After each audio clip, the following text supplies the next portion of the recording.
युद्ध से बचने की लालसा ने हमें लताड़ दिया है घोड़ों की नाल के नीचे। युद्ध से बचने की लालसा ने हमें लताड़ दिया है घोड़ों की नाल के नीचे। हम जिस शांति के लिए रेंगते रहे, हम जिस शांति के लिए रेंगते रहे, वो शांति बाघों के जबड़ों में स्वाद बन के टपकती रही। तो साथियों, आज हम परिप्रेक्ष्य के इस अंक में चर्चा करेंगे अवतार सिंह पाश, उनका युग और कविता पर। वर्कर्स सोशलिस्ट टीवी की तरफ से आप सभी साथियों का स्वागत है। 9 सितंबर 1950 को पंजाब के जालंधर जिले के तलवंडी सालेम गांव में अवतार सिंह संधू, जिन्हें हम बाद में अवतार सिंह नाम से, अवतार सिंह पाश के नाम से जानते हैं, उनका जन्म हुआ। पंजाब का बहुत ही शक्तिशाली कवि और 2 दशक पंजाबी कविता को एक नया क्रांतिकारी आयाम देने के बाद, एक नई जुझारू विधा कविता को, साहित्य को देने के बाद,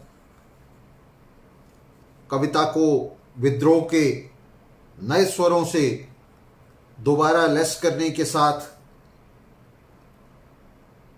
पाश 23 मार्च 1988 को खालिस्तानियों की, सांप्रदायिक फासिस्टों की गोली का निशाना बन गए। भगत सिंह के शहीदी दिवस पर ही पाश भी शहीद हो गए। पाश की कविता से तो हम सब परिचित हैं, लेकिन पाश की राजनीति क्या थी जिसे उनकी कविताओं में अभिव्यक्ति मिली, जिसने उनकी कविताओं को प्रेरणा प्रदान की, जो कविताओं के लिए उत्प्रेरक बनी, उनके काव्य कर्म के लिए जिसने जमीन तैयार की। इस राजनीति और इस राजनीति के विकास क्रम को समझे बिना पाश की कविताओं को हम पढ़ तो सकते हैं, लेकिन उनके काव्य कर्म को समझ नहीं सकते। क्या महज ये कह देने भर से कि पाश एक क्रांतिकारी कवि थे, पाश और उसकी कविता को, उसके इस विकास को समझा जा सकता है, उसके साथ न्याय किया जा सकता है, जिसने पाश को न सिर्फ पूंजीवादी सत्ता और फासिस्ट खालिस्तानियों, बल्कि झूठे वामियों के भी मुख्य निशाने पर रख छोड़ा था, जिसके बारे में हम आज बात करेंगे। पाश के साथ भी वही हुआ जो भगत सिंह के साथ हुआ था। जिन लोगों ने जीवन भर पाश को भगत सिंह की तरह उनका विरोध किया, उन्हें गालियां दी, उन्हें किनारे लगाने की भरपूर कोशिशें की, और जिनका पाश ने जीवन भर विरोध किया, वही लोग पाश की शहादत के बाद उसके पोस्टर लेकर सबसे अगली कतारों में खड़े होने के लिए होड़ लगाने लगे, इस शहादत को भुनाने के लिए। भगत सिंह की तरह पाश के राजनीतिक शत्रु भी उनकी राजनीति को धूमिल करने में जुट गए। कहने की जरूरत नहीं है कि भगत सिंह और पाश दोनों की राजनीति और दोनों का संघर्ष और उद्देश्य एक ही हैं। पाश के लेख और चिट्ठियां, जिनका सिर्फ एक हिस्सा ही अब बच सका है, न सिर्फ अपने वक्त के महानतम योद्धाओं में से एक इस शक्तिशाली कवि की राजनीति पर रोशनी डालते हैं, बल्कि उसके विरोधियों, पीतवामियों के कारनामों, लफ्फाजियों और झूठी क्रांतिकारिता की भी गवाही देते हैं। विगत सदी के 60 के दशक के उत्तरार्ध में भारतीय पूंजीवाद के गहन आर्थिक राजनीतिक संकट के ऐन बीचों बीच मेहनतकश जनता विद्रोह की ओर मुड़ रही थी। इस विद्रोह की पहली चिंगारी पश्चिम बंगाल के संथाल परगना में नक्सलबाड़ी क्षेत्र के 60 गांवों में किसान विद्रोह के रूप में सामने आई थी। इस किसान संघर्ष को नेतृत्व देने के लिए माओवादियों की एक नई पीढ़ी सामने आई, जिसने दशकों से घुटनों के बल घिसट रहे स्टालिनवादी संसदवाद को चुनौती दी और खुले संघर्ष का रास्ता अपनाया।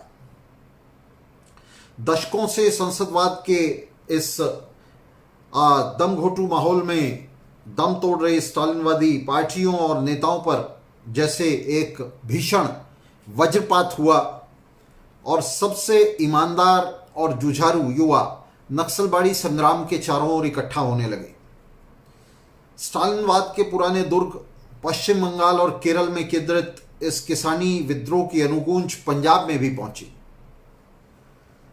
जहां इसे युवाओं के बीच व्यापक समर्थन मिला। पंजाब नक्सलबाड़ी की सबसे उर्वर जमीनों में से एक रहा। झूठ मूठ ही मार्क्स का नाम लेने वाले संसदीय बाजीगरों पर लानत भेजते इस समय पाश ने लिखा था, ये शर्मनाक हादसा हमारे ही साथ होना था कि दुनिया के सबसे पवित्र शब्दों को बन जाना था सिंहासन के पाए। मार्क्स का शेर जैसा सिर दिल्ली की भूल भुलैयों में मिमियाता हुआ हमें ही देखना था। मेरे दोस्तों, ये कुफ्र हमारे ही समय में होना था। यहां पाश सीधे सीधे संसदीय बाजीगरों पर सीपीआई की उस घृणित राजनीति पर, सीपीआई और सीपीएम की उस घृणित राजनीति पर सीधा हमला कर रहे हैं, जिसके चलते मार्क्सवाद को बूर्जुआ राज्य की, बूर्जुआ रिजीम की, बूर्जुआ निजाम की दुम से बांध दिया गया था और दशकों से एक परंपरा की तरह स्टालिनवादी कम्युनिस्ट पार्टियां इसका पालन कर रही थी। माओवादियों ने स्टालिनवादी संसदवाद को चुनौती तो जरूर दी, मगर वे स्टालिनवाद की बुनियादी प्रस्तावनाओं से खुद को अलग करने में पूरी तरह नाकाम रहे और उससे चिपके रहे। समाजवादी क्रांति से पहले और उससे अलग एक जनवादी क्रांति करने, औद्योगिक सरबराह की ओर पीठ फेरने और भारतीय बूर्जुआजी के क्रांतिकारी हिस्से तलाशने की जिद ने जल्द ही देश भर में उठ रही किसान विद्रोह की लहर को ठंडा कर दिया और माओवाद के इन अनुयायियों को पूरी तरह राजनीतिक मंच से तिरोहित कर दिया। पाश का राजनीतिक जन्म और विकास नक्सलबाड़ी की इस लहर में हुआ। संघर्ष के तितर बितर होने के साथ जहां कुछ लकीर के फकीर चीनी रास्ते का नारा देते पुरानी लीक पीटते रहे और बाकी भाग खड़े हुए, संघर्ष से ही भाग खड़े हुए। कुछ बूर्जुआ संसदवाद की कीच क्रीड़ा के लिए उतावले हो उठे, जिनमें लिबरेशन जैसी पार्टियां हैं, तो कुछ ने इस संघर्ष को राजनीतिक व्यापार का मंच बना लिया और तरह तरह के न्यासों, ट्रस्टों, प्रकाशनों के नाम पर एक पूरी मंडी लगा छोड़ी। इन सब से अलग पाश ने, जो इस दौरान बार बार सत्ता के दमन का निशाना बनता रहा, गंभीर राजनीतिक मनन, चिंतन और विश्लेषण किया। उसके मित्रों का कहना है कि वह घंटों किताबों में डूबा रहता, भारत में और विदेशों से भी किताबें मंगवाता, और पाश उन विरले कम्युनिस्ट नेताओं में एक रहा जिन्होंने नक्सलबाड़ी के किसान संघर्ष से कुछ वापस संसदवाद की कीचड़ में जाकर धंस गए, कुछों ने अपने नक्सलबाड़ी के नाम पर अपने बिजनेस खड़े कर लिए, और कुछ हताश निराश होकर एक तरफ बैठ गए। तो पाश इन तीनों में से नहीं था। पाश ने अपना संघर्ष, वैचारिक और राजनीतिक संघर्ष जारी रखा, और संभवतः वो एकमात्र नेता था जिसने नक्सलबाड़ी के इस संघर्ष से सबसे सटीक निष्कर्ष निकाले। वो निष्कर्ष कौन से थे, उन निष्कर्षों पर बात करना बहुत महत्वपूर्ण है, और आज के हमारे इस चर्चा का मुख्य उद्देश्य वही है। पाश, जो नक्सलबाड़ी के दिनों से स्टालिनवादी संसदवाद का कटु आलोचक था, अब माओवादी चीनी रास्ते के दिवालियापन को बहुत ही स्पष्ट रूप से, उसके खोखलेपन को बहुत ही स्पष्ट रूप से देख पा रहा था। 70 के दशक के पूर्वार्ध में ही पाश अक्टूबर क्रांति के सहनेता लियोन ट्रॉट्स्की और सतत क्रांति के उसके सिद्धांत की ओर निर्णायक रूप से घुमा। इस निर्णायक मोड़ ने न सिर्फ पाश की कविता को नई गहराई और परिपक्वता दी, बल्कि उसकी राजनीति को एक मजबूत क्रांतिकारी धुरी भी प्रदान की।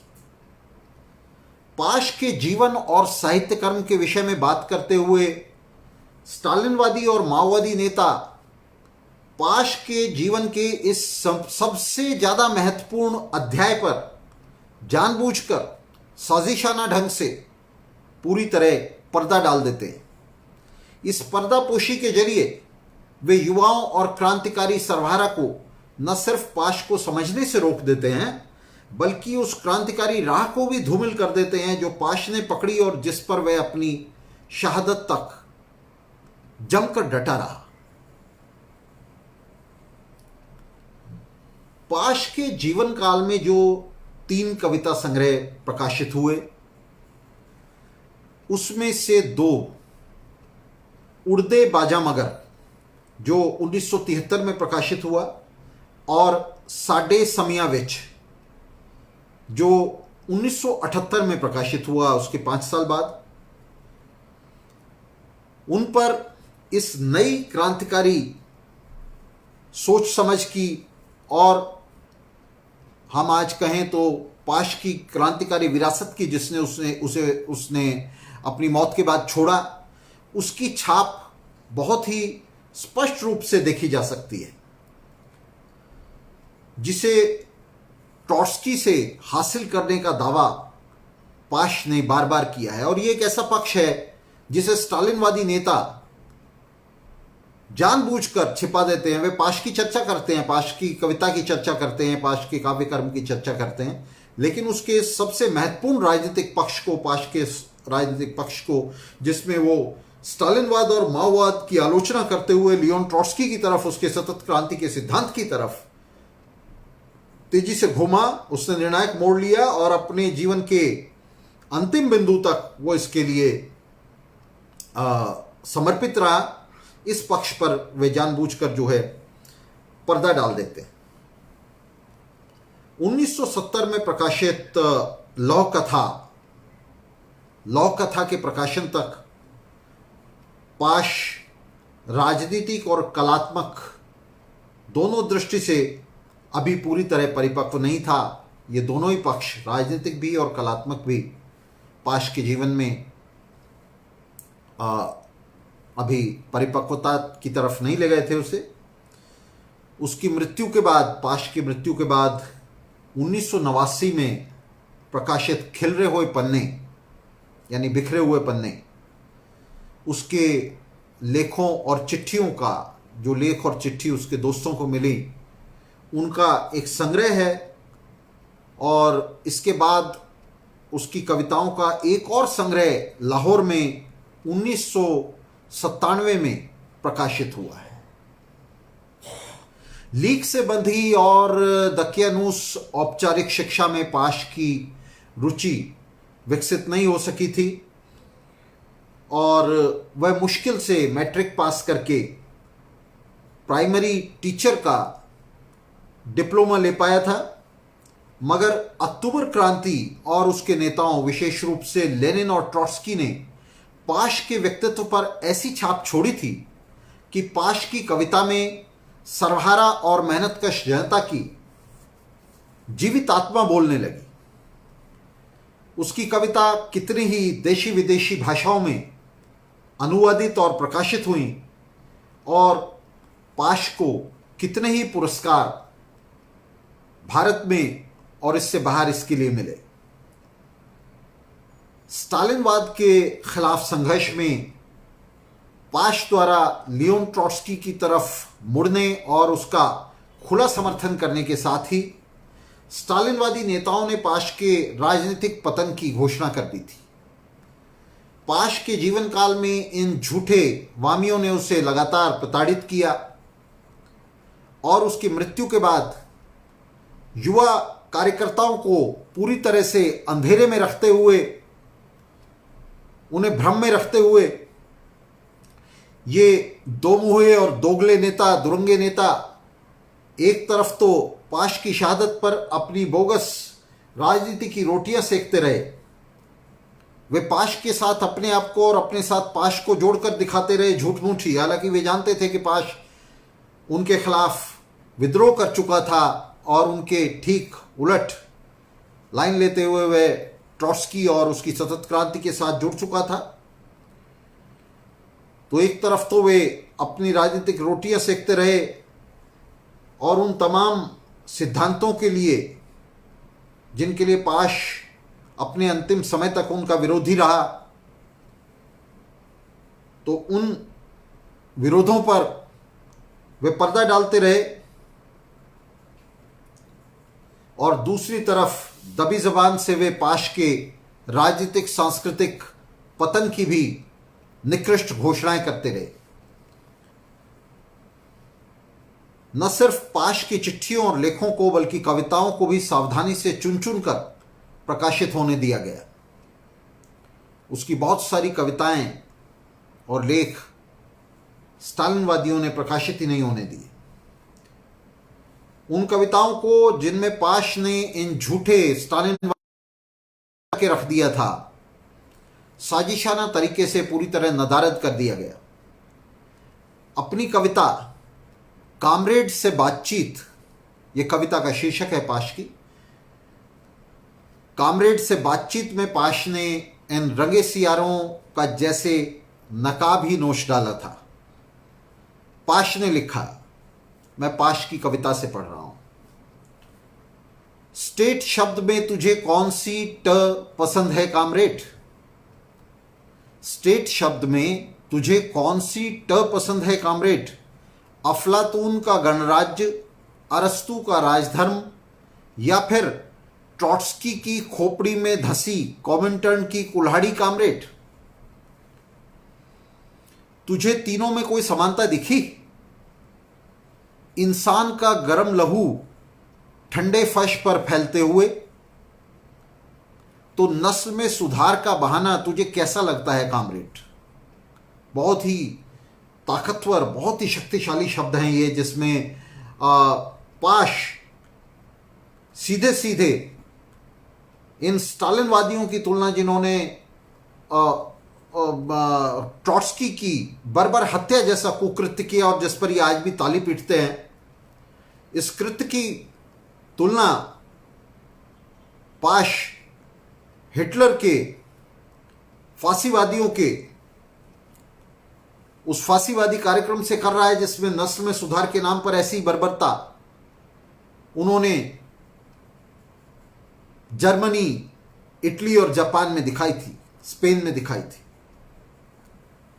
तो पाश दोनों के बीच में एक पैरेलल ड्रॉ कर रहा है, एक समानता दिखा रहा है दोनों के बीच में कि किस तरह से फांसीवादियों के इन पाशविक कृत्यों और स्टालिन के इस पाशविक कृत्य में, जिसमें उसने क्रांति के नेता लियोन ट्रॉट्स्की की हत्या करा दी थी बहुत बर्बर तरीके से मैक्सिको में, तो उन दोनों के बीच में पाश ने लिखा कि वे दोनों एक ही जैसे कृत्य हैं, वे दोनों क्रांति के खिलाफ अपराध हैं। तो बहुत स्पष्ट रूप से अवतार सिंह पाश ने न सिर्फ ट्रॉट्स्की की तरफ, उसकी सतत क्रांति की तरफ एक निर्णायक मोड़ लिया था, बल्कि वह स्टालिनवाद और माओवाद से, उनके अपराध कर्मों से किस कदर नफरत करता था, किस कदर घृणा करता था, ये उसकी कविता में, पाश की कविता में बहुत स्पष्ट रूप से सामने आया है। 19 जुलाई 1974 को अपने एक दोस्त शमशेर सिंह संधू को एक पत्र में पाश ने लिखा, आजकल मैं ट्रॉट्स्की को पढ़ रहा हूं, उसकी आत्मकथा इंग्लैंड से मंगवाई है और 1905 के असफल विद्रोह के विषय में उसकी किताब मुझे भगवान सिंह से मिल गई थी। मैंने इन दो किताबों से बहुत सीखा है। जल्दी ही मैं उसकी बाकी किताबें भी हासिल कर लूंगा। यार, बड़ी असाधारण और जुझारू आत्मा है उसकी। इसके बाद मैं एक बार फिर लेनिन को पढ़ूंगा। मैंने उसे अव्यवस्थित रूप से आधा ही पढ़ा है। जिन पर हमारी इतनी आशाएं टिकी हों, उनकी जानकारी हमें पूरी तरह और हर तरह से होना जरूरी है। तो लेनिन को पूरा पढ़ने की जो प्रेरणा है वो भी ट्रॉट्स्की से पाश को मिल रही है। वरना पढ़ने लिखने की जो संस्कृति है, ये स्टालिनवादी पार्टियों में पूरी तरह से इसका खात्मा ही हो चुका है। वे इस पढ़ने पढ़ाने को संघर्ष नहीं समझते। वे इसे जमीनी काम के बरक्स खड़ा करते हैं। वे कहते हैं कि जमीनी काम करो, ये जो किताबी काम है ये सब आसमानी काम है, ये हवाई काम है। तो इसकी कड़ी आलोचना करते हुए पाश ने बार बार लिखा, और पाश लगातार इस पढ़ने पढ़ाने में और अपने अंदर संघर्ष में लगातार जुटे रहे, जीवन भर जुटे रहे, अपने मृत्यु पर्यंत जुटे रहे। छद्मवामियों का मजाक उड़ाते और साथ ही युवाओं को संघर्ष के लिए ललकारते पाश ने लिखा, यहां तो पता नहीं कब आ धमकें लाल पगड़ियों वाले आलोचक और शुरू कर दें कविता की दाद देना। उड़दे बाजा मगर में पाश ने लिखा था, जिसका मतलब था कि ऐसे आलोचक, मेरे ऐसे आलोचक जो लाल रंग को सिर्फ सिर पर पगड़ी बांधने के लिए इस्तेमाल करते हैं, लाल रंग को सिर्फ प्रदर्शन के लिए इस्तेमाल करते हैं, दिखावे के लिए इस्तेमाल करते हैं, तो इस किस्म के ये जो बाजारू आलोचक हैं, ये पता नहीं कब मेरे ऊपर हमला शुरू कर दें, कब मेरी आलोचना शुरू कर दें इस बात को लेकर, और साथ ही मेरी कविता को दाद देना शुरू कर दें। तो दमघोटू जीवन स्थितियों जिन्हें पूंजीवाद ने मेहनतकश जनता के लिए रचा था, उनसे मुक्ति पाने के लिए व्यक्तिगत प्रयासों की व्यर्थता को रेखांकित करते और क्रांति को एकमात्र रास्ते के तौर पर चुनते और सामने रखते पाश आगे लिखते हैं। उड़दे बाजा मगर में ही उड़दे बाजा मगर से ही दूसरी कविता का अंश मैं पढ़ रहा हूँ। वे कहते हैं, दिखाते हैं कि किस तरह से जो व्यक्तिगत प्रयास हैं इन जीवन स्थितियों से निकलने के, नारकी जीवन स्थितियों से निकलने के, वो पूरी तरह से व्यर्थ हैं। उनका कोई महत्व नहीं है। उनसे आप जो हैं अपनी नारकी जीवन स्थितियों से नहीं निकल सकते। सिर्फ सांझे संघर्ष से, क्रांतिकारी संघर्ष ही आपको उनसे निकाल सकता है। तो मैं पाश को पढ़ता हूँ। पाश लिखते हैं, सारी उम्र भी नहीं चुका पाएगा बहन की शादी पर लिया गया कर्जा। सारी उम्र भी नहीं चुका पाएगा बहन की शादी पर लिया गया कर्जा। खेतों में छिड़के खून का हर कतरा भी इकट्ठा करके इतना रंग नहीं जुटा पाएगा कि चित्र बना सके एक शांत मुस्कुराते आदमी का। कि जितनी भी मेहनत करेगा जितना भी परिश्रम करेगा उस सारे परिश्रम से इतना भी नहीं निकाल पाएगा कि जिंदगी में आराम से रह सके, शांति से गुजारा कर सके। आगे वे लिखते हैं, जिंदगी की तमाम रातें भी लगाकर तारों की गिनती नहीं कर पाएगा, क्योंकि यह सब हो ही नहीं सकता। तो पाश ने कहा कि ये जो व्यक्तिगत प्रयास हैं ये निरर्थक हैं, ये किसी काम के नहीं हैं, इसलिए सामूहिक प्रयास होने चाहिए। क्रांतिकारी संघर्ष के जरिए ही मुक्ति का रास्ता निकाला जा सकता है। सामूहिक क्रांतिकारी संघर्ष के जरिए ही इन नारकीय स्थितियों से, जीवन स्थितियों से मुक्ति का रास्ता मिल सकता है। व्यक्तिगत प्रयास जो हैं इससे बाहर निकलने के, वे सब व्यर्थ हैं। यहाँ वे सीधे मेहनतकश जनता से बात कर रहे हैं, पंजाब के मजदूरों, किसानों से, भारत और दुनिया के मजदूरों, किसानों से बात कर रहे हैं। 10 मई 1970 को पाश पहली बार गिरफ्तार हुए थे। उन्हें कत्ल के एक फर्जी मुकदमे में फंसाया गया था, पुलिस ने फंसाया था। जेल में रहते लिखते रहे वे, और लगभग 1 वर्ष बाद बाहर आते ही फिर से राजनीतिक संघर्ष में जुट गए। दरअसल इसी दौरान, जेल यात्रा के दौरान, वे ट्रॉट्स्की के संपर्क में आए। ट्रॉट्स्की से उनका परिचय हुआ। ट्रॉट्स्की के लेखों को उन्होंने पहली बार पढ़ा और 1971 में ही, अगले ही साल, मार्क्सवादी राजनीति के बारे में अपनी परिपक्वता को उन्होंने सामने रखना शुरू किया। वो बिंबित होने लगी उनके राजनीतिक कर्म में, उनकी कविताओं में, उनके काव्य कर्म में। इंग्लैंड में रह रहे अपने दोस्त मुश्ताक को 29 जुलाई 1971 को उन्होंने एक पत्र लिखा, जिसमें उन्होंने लिखा, पाश ने लिखा कि संगठन के बारे में ट्रॉट्स्की की समझ, तुम्हारे संगठन के बारे में, ट्रॉट्स्की की समझ के बारे में तुम्हारे विचार प्रामाणिक नहीं हैं।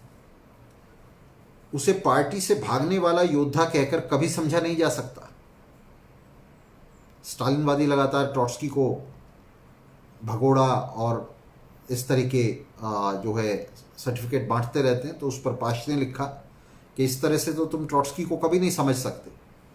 यह तथ्य उस द्वारा दूसरे विश्व युद्ध में सर्वहारा की भूमिका, साम्राज्यवाद और नाजीवाद के विषय में ट्रॉट्स्की की समझ, सतत क्रांति के सिद्धांत आदि पर उसके विश्लेषणों के साथ जोड़कर देखना चाहिए। स्टालिन का उसके बारे में दृष्टिकोण और उसकी खामियों को तुमने ठीक ही समझा है। तो यहाँ ट्रॉट्स्की को डिफेंड करते हुए, ट्रॉट्स्की की वकालत करते हुए पाश हमें दिखाई दे रहे हैं स्पष्ट रूप से, जहाँ वे कह रहे हैं कि ट्रॉट्स्की को इस वाहियात तरीके से, सतही तरीके से, कि ट्रॉट्स्की भगोड़ा था और सोवियत संघ से भाग गया, तो इस तरह से नहीं समझा जा सकता।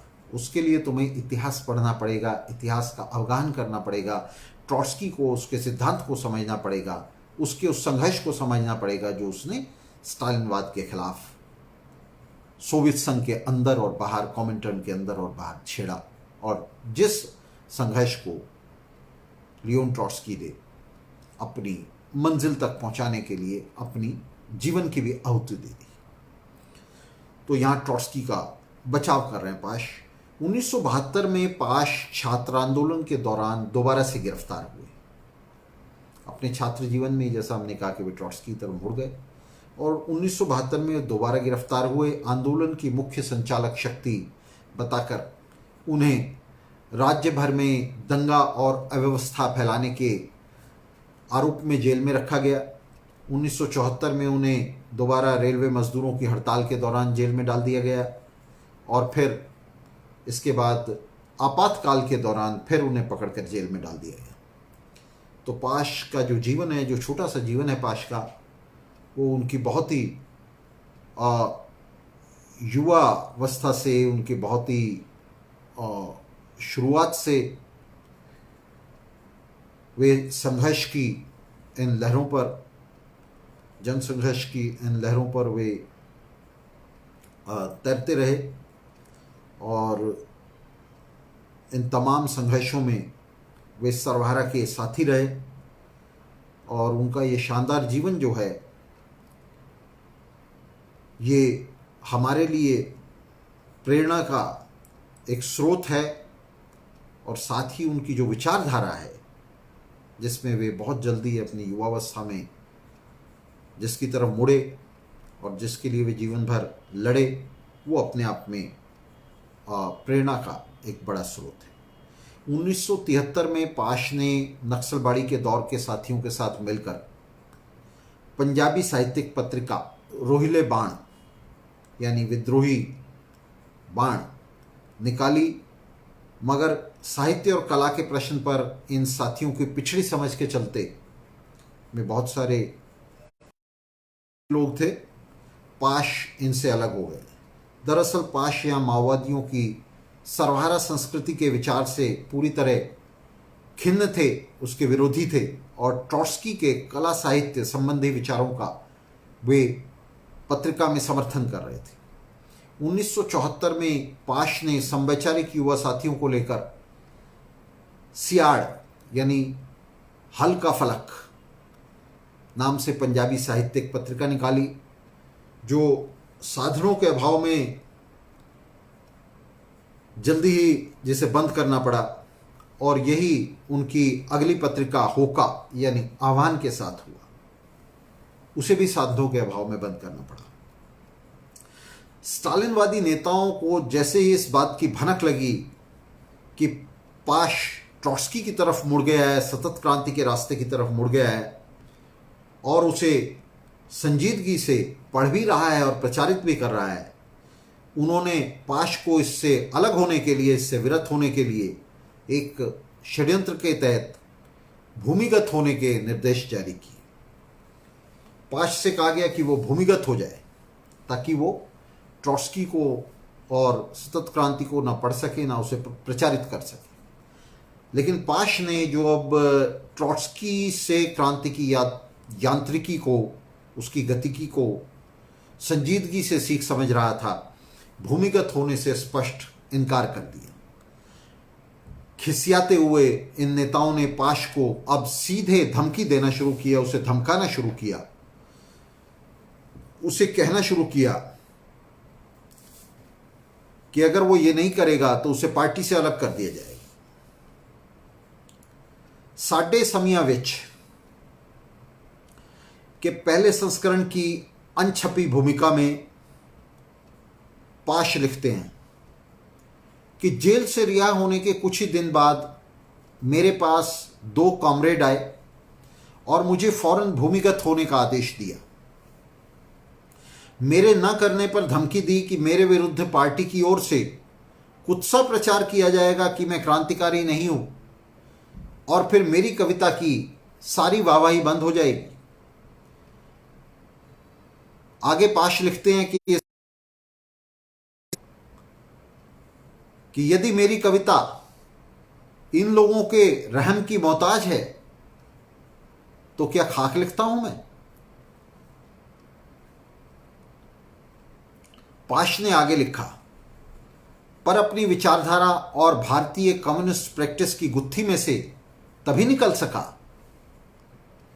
जब लियोन ट्रॉट्स्की को पढ़ना शुरू किया। जैसे जैसे ट्रॉट्स्की के विचार पढ़े, अंतर्राष्ट्रीय कम्युनिस्ट संघर्षों और समाजवाद उन्मुख साहित्य की समस्याओं के आधार और कारण मुझे स्पष्ट होते चले गए। मेरे अंदर अपने प्रति खिन्नता घटती गई और सहानुभूति बढ़ती गई। यदि मैं उस समय कॉमरेडों के कहने से भूमिगत हो जाता तो शायद लफ्फाजी कर कर कविता लिखना ही मेरा भाग्य बन जाता, और यदि ट्रॉट्स्की को ना पढ़ता तो शायद अब तक कम्युनिस्ट विरोधी कवि हो चुका होता। अब मैं जो भी हूं, मुझे अपने अतीत पर कोई अफसोस नहीं है। 25 वर्ष की इस उम्र में ज्यादा से ज्यादा मैं यही कमा सकता था। 25 साल का अवतार सिंह पाश ये पंक्तियां लिख रहा है जिसमें वो कड़ी आलोचना कर रहा है स्टालिनवादियों की, और वो कह रहा है कि मेरे मन में अपने प्रति ये खिन्नता पैदा हो गई थी कि मैं कुछ भी नहीं कर रहा हूं, और इस खिन्नता से मैं तभी निकल पाया आंदोलन को देखकर, आंदोलन के को पूंजीवादी पार्टियों नेताओं के पीछे घिसटता देखकर पाश खिन्न हो रहे थे। और उन्होंने कहा कि मैं इस खिन्नता से तभी निकल पाया जब मैंने ट्रॉट्स्की को पढ़ा और मैंने क्रांतिकारी मार्क्सवाद को उसके असली स्वरूप में समझा। 25 अगस्त 1974 को पाश ने अपनी डायरी में लिखा, अभी अभी मैंने ट्रॉट्स्की की पुस्तक स्टालिनिस्ट स्कूल ऑफ फॉल्सिफिकेशन खत्म की है। झूठ का स्टालिनवादी कारखाना, यह पुस्तक का शीर्षक है। स्टालिनवादी school of falsification Leon Trotsky की किताब है, आप सभी साथियों को भी पढ़नी चाहिए, जिसमें उन्होंने दिखाया कि किस तरह से स्टालिन ने सोवियत संघ को स्टालिनवादी स्कूल के एक झूठ पैदा करने वाले कारखाने में बदल दिया, जिसमें इतने बड़े पैमाने पर झूठ और फरेब हो रहा था कि जितनी तस्वीरें थी उनको बदला जा रहा था। उनके अंदर उस वक्त में आप देखिए फोटोशॉपिंग की जा रही थी और पूरे पूरे सोवियत सरकार के विभाग लगे हुए थे इसके अंदर, जिसमें तमाम बोल्शेविक नेताओं को लेनिन के साथ उनकी जो तस्वीरें थी उससे उनको गायब किया जा रहा था, हटाया जा रहा था और उसमें स्टालिन को बिठाया जा रहा था मूंछों पर ताव देते हुए। तो इस तरह का झूठ के कारखाने सोवियत संघ के अंदर लगाए जा रहे थे, जिसके बारे में यहाँ जो है लियोन ट्रॉट्स्की ने अपनी किताब में चर्चा की। तो पाश ने ये किताब जो है पढ़ी थी। अपने लेख ट्रॉट्स्की के विषय में पाश ने एक लेख लिखा था ट्रॉट्स्की के बारे में। इस लेख में पाश ने लिखा, ट्रॉट्स्की के संबंध में मेरे कथन पर प्रतिक्रम में 4 लोगों ने अपने विचार रखे हैं, जिनमें से 3 ने विचारधारा पर बहस की कोशिश की है, जबकि चौथे ने ट्रॉट्स्की के बहाने मुझे व्यक्तिगत रूप से अपमानित करने, गालियां देने पर दांव लगाया है। आज भी स्टालिनवादी यही कर रहे हैं, आज भी वे यही कर रहे हैं कि ट्रॉट्स्कीवादियों को गालियां देते हैं, अपमानित करते हैं, फर्जी आईडी बनाकर उन पर हमला करते हैं। तो आगे वो लिखते हैं, जबकि चौथे ने ट्रॉट्स्की के बहाने मुझे व्यक्तिगत रूप से अपमानित करने, गालियां देने पर दाव लगाया है। ये सुखदीप है। ये सुखदीप कौन है और इसे नीचे छद्म नाम लिखने की जरूरत क्यों पड़ी? नीचे छद्म नाम तभी लिखा जाता है जब लिखने वाला भूमिगत हो और बहस सामान्य हो, किंतु जब किसी व्यक्ति को कैरियरवादी, भगोड़ा कहने और बिजली के झटके लगाने की बात कही जाए तो मुखौटा लगाकर कितना गलत भी है और बौद्धिक अपराध भी। मुखौटा लगाकर लिखना कितना गलत है और बौद्धिक अपराध भी। मैं भी ट्रॉट्स्कीवाद पर अपने विचारों को किसी छद्म नाम से छपवाकर खुद को बहस से अलग रख सकता था, किंतु मुझे अपने विचारों की सच्चाई पर विश्वास है और उन्हें खुलेआम प्रकाशित करने में मुझे कोई झिझक नहीं है, इसलिए मैंने ऐसा नहीं किया। पाश कह रहे हैं कि मैंने छद्म नाम नहीं अपनाया क्योंकि मुझे अपने विचारों पर विश्वास है, और ये स्टालिनवादी छद्म नाम अपनाकर मुझे बिजली के झटके लगाने की बात कर रहे हैं, भगोड़ा कह रहे हैं, मुखौटा बता रहे हैं। तो ये सब जो है ये सब चल रहा था। अभी देखिए संधू साहब लिख रहे हैं, वो लिख रहे हैं अभी इस चर्चा में कि उन्हें भी इसी तरह से ट्रॉट्स्कीवादी कहकर इसी तरह से गालियों का और अपशब्दों का निशाना बनाया जा रहा है।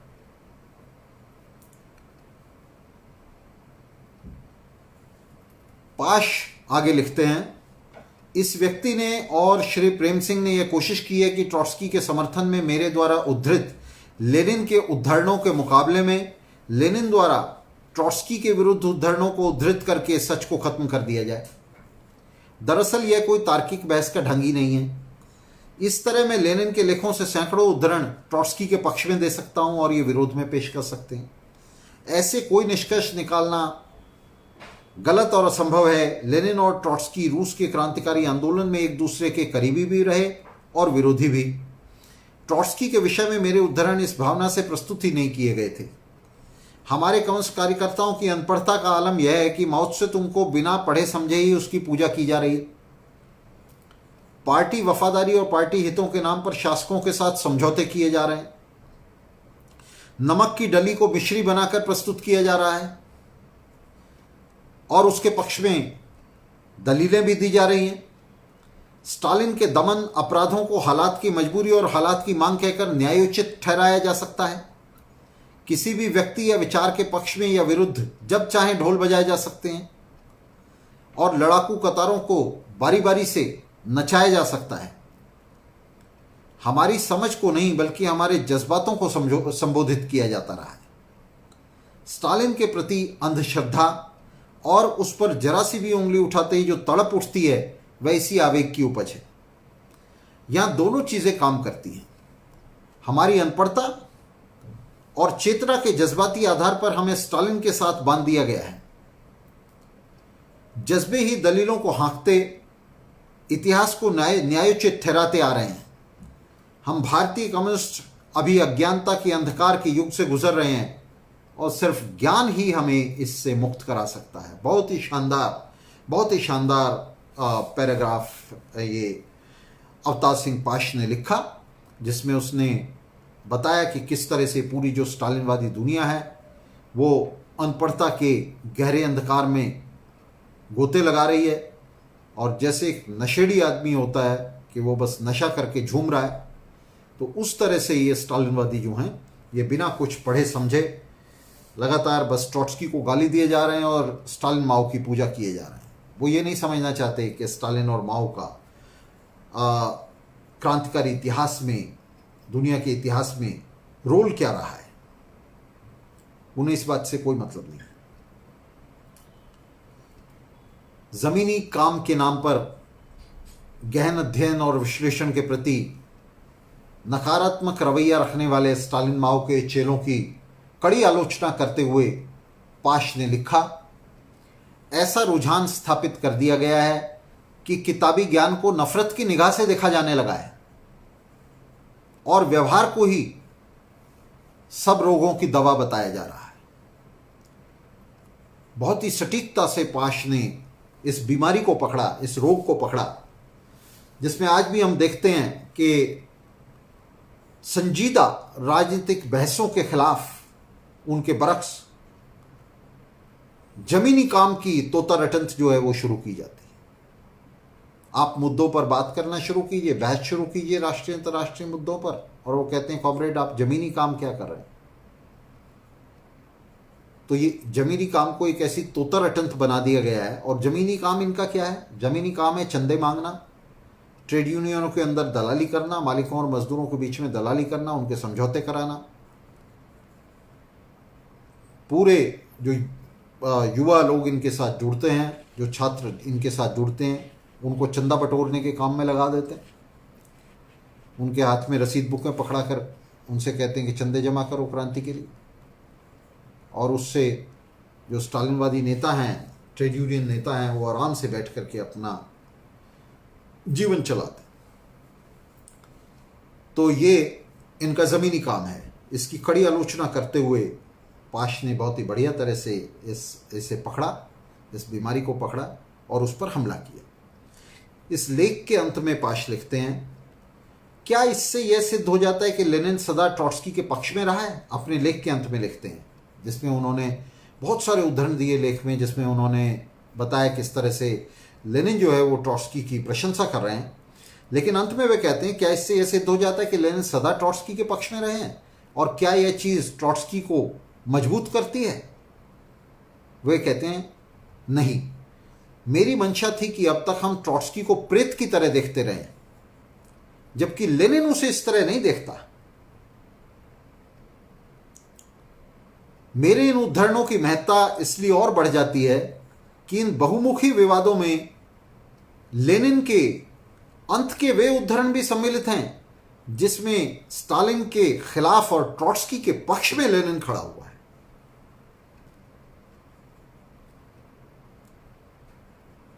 बहुत महत्वपूर्ण है दोस्तों। यहां पाश ने एक बहुत ही महत्वपूर्ण बात कही है। उन्होंने कहा कि क्या लेनिन ट्रॉट्स्की के पक्ष में बोल रहा है। मैंने बहुत सारे उदाहरण दिए हैं अपने लेख में कि लेनिन ट्रॉट्स्की के पक्ष में लगातार बोल रहे हैं, तो वो कह रहे हैं कि क्या इससे ट्रॉट्स्की का पक्ष मजबूत हो जाता है? वो कहते हैं नहीं, हमें इस तरह से नहीं देखना चाहिए चीजों को, हमें चीजों को इस तरह से उनकी समग्रता में देखना चाहिए, जिसमें पाश के कहने का आशय यह है कि जो अक्टूबर क्रांति है, सोवियत क्रांति है, हमें इसे इसकी समग्रता में समझना चाहिए। हमें इसे लेनिन और ट्रॉट्स्की के उन विवादों में, उनके बीच ये जो ऑफ एंड ऑन का संघर्ष है, जिसमें एक दूसरे के करीब खड़े हैं और एक दूसरे से संघर्ष भी कर रहे हैं, हमें इस संघर्ष में दरअसल अक्टूबर क्रांति को, उसकी गतिकी को समझना चाहिए। बहुत ही सटीकता से यहां पाश जो हैं वो उस राजनीति को पकड़ रहे हैं, क्रांति की राजनीति को पकड़ रहे हैं, जिसे पकड़ पाने में स्टालिनवादियों की 4 पीढ़ियां, कम से कम 4 पीढ़ियां पूरी तरह से नाकाम रही हैं, और वो उसे बहुत ही जो है सतही ढंग से, बहुत ही यांत्रिक ढंग से उसे देखते रहे हैं। अभी कॉमरेड सुरेश चंद्र कौशिक जी लिख रहे हैं कि WSP से पहले यह विचार मौजूद था, ये पता ही नहीं था। तो निश्चित रूप से ये विचार मौजूद था, और दुनिया भर में ये विचार जिसे WSP लेकर चल रही है, ये लेनिन और ट्रॉट्स्की के संघर्षों में ये विचार जो है ये मूर्तिमान होता है। और उसके बाद उसके हम सिर्फ यही कह सकते हैं, WSP का अपना, हमारा कोई इसमें बड़ा योगदान नहीं है। हम यही कह सकते हैं कि हम उस महान क्रांतिकारी संघर्षशील परंपरा के वारिस हैं, हम उसकी विरासत को आगे लेकर चल रहे हैं। स्टालिनवादी उसके घाती हैं, गद्दार हैं उस विरासत के, और वर्कर्स सोशलिस्ट पार्टी उस विरासत को लेकर आगे चल रही है। पाश लगातार सरकारी दमन का शिकार होते रहे, झूठे मुकदमों में फंसाए जाते रहे, बार बार जेल गए अपने छोटे से जीवन में ही, मगर झूठे वामी नेताओं ने पाश को भगोड़ा और गद्दार कहकर किनारे लगाने में कोई कसर नहीं छोड़ी। लंदन स्थित पाश के मित्र भारत भूषण जी ने बताया कि पाश की मृत्यु के बाद उनके परिवार के पास पाश के लेखों, चिट्ठियों का जो संग्रह था, उसके बहुत से हिस्से ये लोग ये कहकर ले गए कि वे उसे प्रकाशित करेंगे, लेकिन उन्होंने कभी उन्हें प्रकाशित नहीं किया और उन्हें सप्रेस कर दिया, उन्हें खत्म कर दिया। और कोई प्रकाशित किया भी तो बस उसमें से चुनिंदा कोई हिस्सा जो है उसे प्रकाशित कर दिया। पंजाब में खालिस्तानी उग्रवाद के दौर में पाश दरअसल तीव्र संघर्ष कर रहे थे। एक तरफ तो वे पूंजीवादी सत्ता से लड़ रहे थे, सरकार से लड़ रहे थे, केंद्र सरकार से, पंजाब की सरकार से लड़ रहे थे, लगातार उनके खिलाफ लिख रहे थे। दूसरी तरफ उस दौर में जिसमें खालिस्तानी आंदोलन और उनकी हिंसा चरम पर थी, जिसमें उनके खिलाफ जुबान हिलाने की भी हिम्मत पंजाब में लोग नहीं कर पा रहे थे, पाश धड़ल्ले से उनके खिलाफ जो है लिख रहा था। तो वे सरकार से लड़ रहे थे, पूंजीवादी सरकार से, खालिस्तानियों से लड़ रहे थे, और तीसरी तरफ इन घृणित और पतित स्टालिनवादी नेताओं से भी लड़ रहे थे, जो उनके खिलाफ, जिन्होंने ये जानकर कि वे ट्रॉट्स्की की तरफ मुड़ रहे हैं, पाश ट्रॉट्स्की की तरफ मुड़ रहे हैं, पाश के खिलाफ कुत्सा प्रचार शुरू कर दिया था। और इस पूरी जंग में उनके पास हथियार क्या था? सिर्फ कविता और लेख। तो उसी को अपना हथियार बनाकर वे इस तीरे दुश्मन का मुकाबला कर रहे थे, उनके खिलाफ शानदार मोर्चा खोले हुए थे। यह वही दौर था जिस समय खालिस्तानियों के आगे एड़ियां रगड़ते हुए पंजाब में माओवादी पंजाब की दीवारों पर कामरेड भिंडरावाले जिंदाबाद के नारे लिख रहे थे, और स्टालिनवादी नेता खालिस्तानियों से लड़ने का ढोंग करते, स्वांग करते, लाइसेंसी बंदूकों के सहारे अपना सर बचाने में, अपनी जान बचाने में, अपनी खाल बचाने में जुटे हुए थे।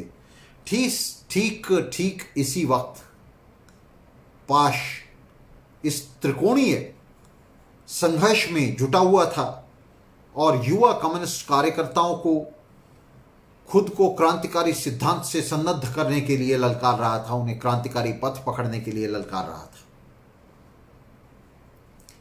खालिस्तानी आतंकवादियों के विरुद्ध निडर निर्भीक संघर्ष में जुटे पाश उसी उत्साह से दिल्ली की पूंजीवादी सत्ता से भी जूझ रहे थे। खालिस्तानी फासिस्टों की नाक के ठीक नीचे उनकी कड़ी निंदा करते पाश ने पूरी निर्भीकता के साथ लिखा, आज के पंजाब में विपथ प्रतिक्रियावादी खालिस्तानी गिरोह विरासत के मामले में हिटलर और उसकी पार्टी के साथ समानता रखते हैं, लेकिन लोगों में भगवान के दर्शन करने वाले महान सिख गुरुओं के साथ इनका कोई सरोकार नहीं है। उसने आगे लिखा कि पंजाब के पूरे इतिहास में ऐसा कभी नहीं हुआ कि खुद को राज्य के विरुद्ध बागी कहने वाली लहर ने एक बार भी निहत्थे लोगों का खून बहाया हो या असहमति रखने वाले लोगों पर जो राज्य की मशीनरी के साथ भी नहीं जुड़े हुए हैं उन पर हमला किया हो। खालिस्तानी आतंकवाद को इंदिरा गांधी के नेतृत्व वाली केंद्र सरकार की सोची समझी साजिश बताते हुए पाश ने लिखा, अपराधी है भारत की मौजूदा प्रधानमंत्री का विकृत वैचारिक प्रबंध, जिसने गरीबी हटाओ, समाजवाद लाओ, गरीब देशों की मदद करो जैसे नारों के खुलते भेद और निष्क्रिय होते प्रभाव के बीच चुनाव जीतने के लिए अब यह नया ढंग अपना लिया है। तो पाश ने खुलकर कहा कि ये जो खालिस्तान का जो आंदोलन है, ये जो सांप्रदायिक हिंसा है पंजाब में, ये इंदिरा गांधी की साजिश है, उसका षड्यंत्र है पंजाब के मेहनतकश जनता के खिलाफ। इंदिरा गांधी अंततः अपने ही खोदे हुए गड्ढे में जा गिरी। खालिस्तानी उग्रवादियों ने जब इंदिरा गांधी की हत्या की तो पाश ने उस पर टिप्पणी करते हुए बहुत ही बेबाक और बहुत ही साहसिक पंक्तियां लिखी। बेदखली के खिलाफ विनय पत्र कविता से मैं उसकी पंक्तियां उद्धृत कर रहा हूं पाश की। पाश लिखते हैं, मैंने उम्र भर उसके खिलाफ सोचा और लिखा है। मैंने उम्र भर उसके खिलाफ सोचा और लिखा है। अगर उसके शोक में सारा ही देश शामिल है तो इस देश से मेरा नाम काट दो। इस पूरे त्रिकोण के खिलाफ क्रांतिकारी संघर्ष के लिए युवा पीढ़ियों को ललकारते हुए पाश ने लिखा, हाथ जो हों तो जोड़ने के लिए ही नहीं होते, हाथ जो हों तो जोड़ने के लिए नहीं होते, ना दुश्मन के सामने उठाने के लिए ही होते हैं। वे गर्दन मरोड़ने के लिए भी होते हैं। हाथ जो हों तो हीर के हाथों से चूरमा लेने के लिए ही नहीं होते, जेलों की सलाखें तोड़ने के लिए भी होते हैं। हाथ मेहनत करने के लिए ही नहीं होते, लूटते हाथों को तोड़ने के लिए भी होते हैं। इस दहाड़ के साथ ये कम्युनिस्ट क्रांतिकारी पंजाब में युवाओं और सरबराह को पुरजोर तरीके से क्रांतिकारी संघर्ष के लिए इतिहास के उस सबसे काले दौरों में से एक दौर में, खालिस्तान के दौर में ललकार रहा था, जिस समय एक तरफ राज्य दमन और दूसरी तरफ सांप्रदायिक ताकतों का, खालिस्तानी ताकतों का जो दमन था, वो दोहरी पाट के बीच में पंजाब के युवाओं को पीस रहा था, पंजाब की मेहनतकश जनता को पीस रहा था। लेनिन, ट्रॉट्स्की, रोजा और उन जैसे तमाम क्रांतिकारियों की तरह जिनके पदचिन्ह पाश का मार्गदर्शन कर रहे थे। पाश भी जिंदगी को खुल्लम खुल्ला और बड़ी दिलेरी से चुनौती दे रहा था। पाश ने लिखा, जीने का एक और भी ढंग होता है। जीने का एक और भी ढंग होता है, भरे ट्रैफिक में चित लेट जाना और स्लिप कर देना वक्त का बोझिल पहिया। ये ढंग सिखा रहा था पाशवा युवाओं को। वो कह रहा था कि ये जो लगी बंधी जिंदगी है, जीने का ढंग सिर्फ यही नहीं होता कि आप सड़क पर जो है एक नियम के तहत जो है बस अपना चलते जाएं। उसने कहा कि एक जीने का ढंग ये भी होता है सड़क पर चित लेट जाना और पूरे ट्रैफिक को जाम कर देना, जिसका मतलब था कि व्यवस्था के खिलाफ हाथ उठाना, ऑर्डर के खिलाफ, प्रबंध के खिलाफ बगावत, विद्रोह, ये भी जीने का एक ढंग होता है। और इसके साथ ही इसकी जो दूसरी इसका जो दूसरा रुख है, देखिए उसको कितने बेहतरीन तरीके से पाश रखते हैं। बहुत पहले ही पाश ने मौत के अपने ढंग का चुनाव कर लिया था।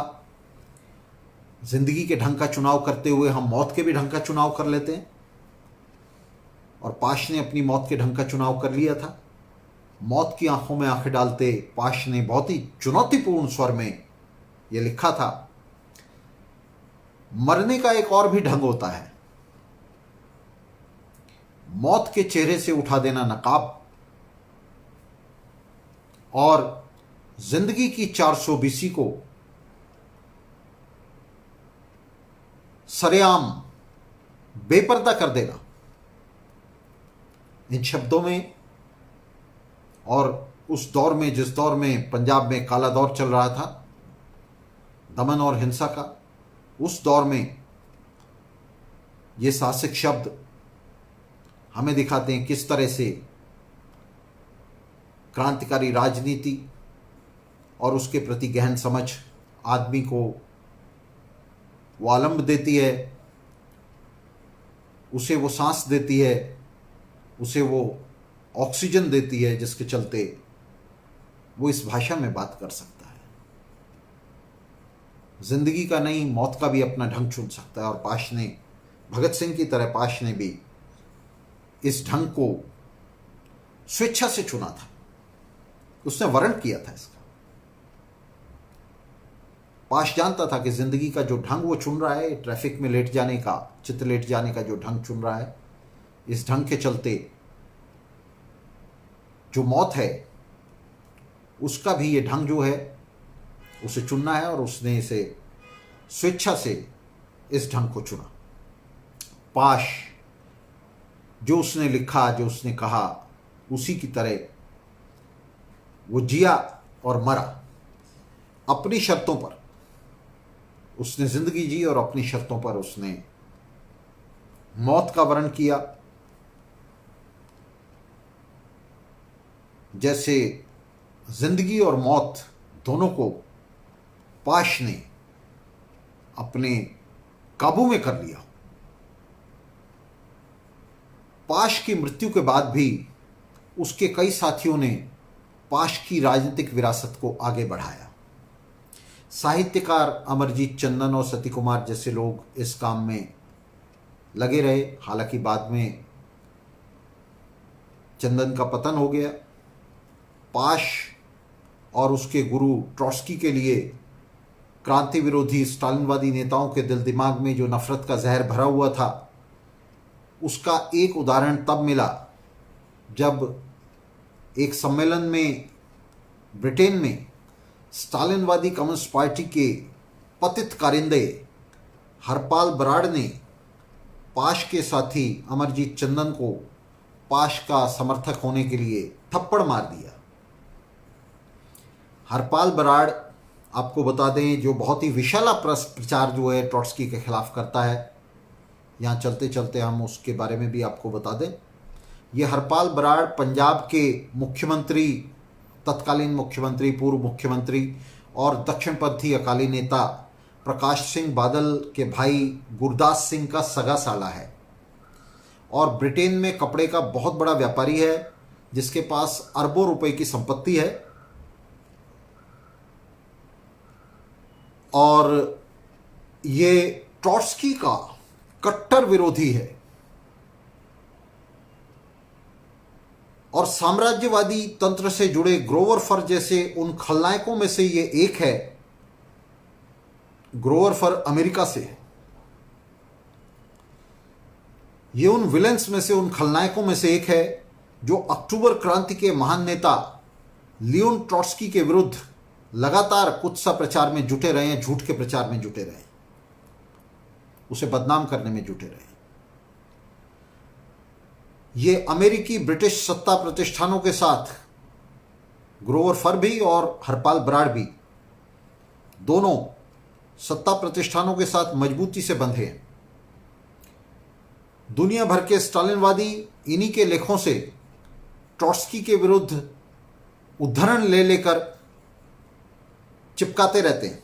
इधर उधर जहां आप देखेंगे फेसबुक पर मैसेज बॉक्सेस में हमारे साथियों को भेजते रहते हैं, तो वो सारे उद्धरण जो हैं वो हरपाल बराड़ और ग्रोवर फर जैसे ये जो पतित और दलाल स्टालिनवादी हैं, पूंजीवाद के दलाल हैं, तो ये इनका कुत्सा प्रचार है जिसे उठा उठा कर ये स्टालिनवादी जो हैं ये प्रचारित करते रहते हैं। और ये ज़्यादातर जितना ये मटेरियल ये डालते हैं, मैं आपको बता दूं, ये मॉस्को ट्रायल्स का मटेरियल है जो स्टालिन की पुलिस हिरासत में शीर्ष बोल्शेविक नेताओं, जिनमें कामेनेव, बुखारिन और जिनोवेव जैसे नेता हैं, जो लेनिन के दाएं और बाएं के नेता थे, जिन्होंने अक्टूबर क्रांति को संपन्न करने में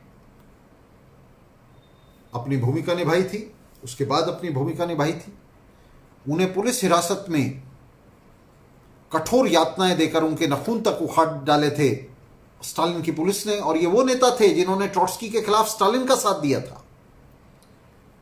तो उन्हें यातनाएं दे देकर उनसे जो इकबालिया बयान लिए, उन बयानों के आधार पर जो है ये सारा का सारा कुत्सा प्रचार जिसे हरपाल बराड़ और ये ग्रोवर फर कर रहे हैं, ये वो कुत्सा प्रचार है जिसे निकाल निकाल कर वो जो है सामने रख रहे हैं।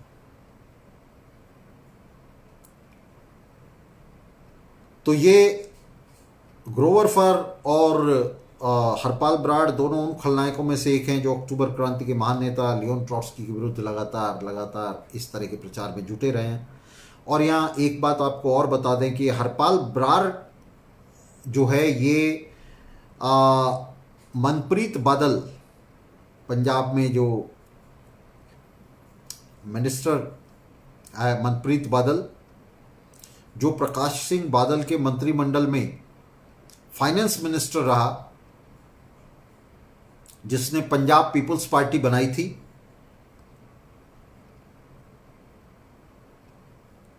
वो हरपाल बराड़ का भांजा है। और भारत में काम कर रही सीपीआई, सीपीएम जैसी स्टालिनवादी पार्टियों को पीपल्स पार्टी के पीछे बांधने में इस हरपाल बराड़ ने बड़ी भूमिका निभाई थी।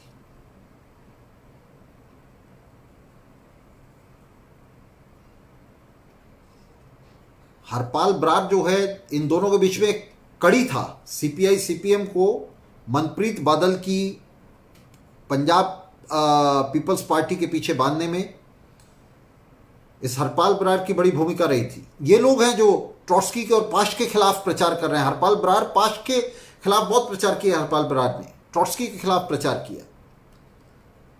तो स्टालिनवादी वाम की ये पार्टियां मनप्रीत बादल की पार्टी के साथ लगातार मोर्चा बनाए रहीं, जबकि पंजाब पीपल्स पार्टी का दूसरा हाथ सीधे पूंजीवाद की दूसरी बड़ी पार्टी कांग्रेस के हाथ में रहा।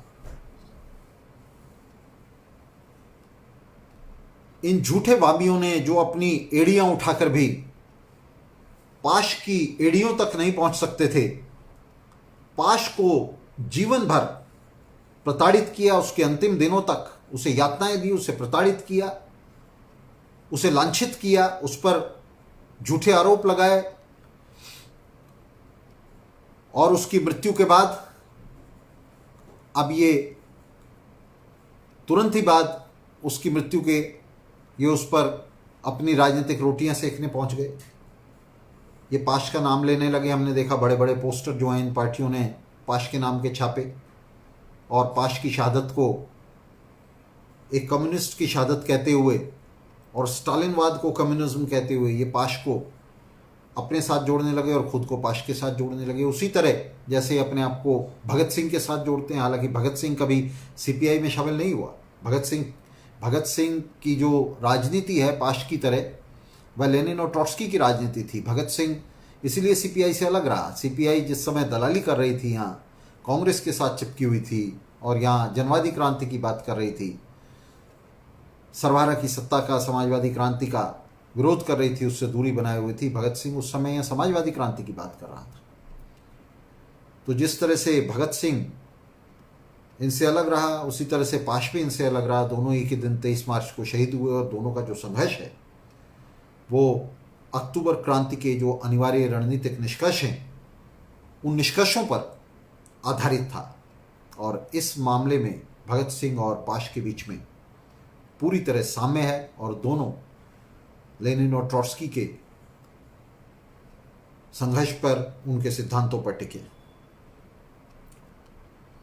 तो फांसीवाद के विरुद्ध पाश का ये अनम्य संघर्ष और विशेष रूप से अमेरिका से जो उन्होंने अपनी एंटी 47 नाम से जो उन्होंने पत्रिका प्रकाशित की और जिसके इर्द गिर्द उनका संगठन बनने लगा था पूरी दुनिया में, प्रवासी भारतीयों के बीच में और पंजाब में विशेष रूप से, जिसमें वे कह रहे थे कि 47 की आज़ादी जो है वो कोई आज़ादी नहीं है, फर्जी आज़ादी है, और इसलिए उन्होंने एंटी 47 के नाम से ये संगठन बनाया था। और ऐसे वक्त में पाश ये कह रहे थे जिस समय स्टालिनवादी जो हैं वो लगातार, आप जानते हैं कि 1947 को आज़ादी कहकर प्रचारित करते रहे हैं, 1947 को एक क्रांतिकारी पड़ाव कहकर स्टालिनवादी प्रचारित करते रहे हैं।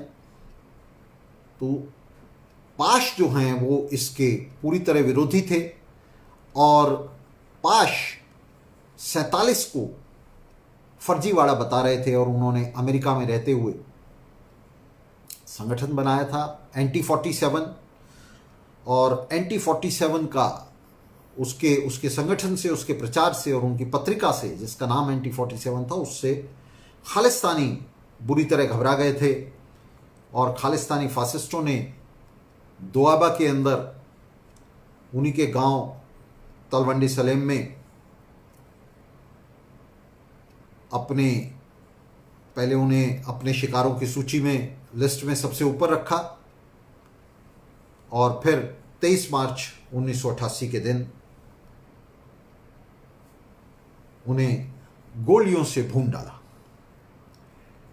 यह निश्चित है कि अगर पाश को खालिस्तानियों ने नहीं मारा होता तो या तो वे पूंजीवादी सत्ता का शिकार होते और या फिर इन स्टालिनवादी सियारों का,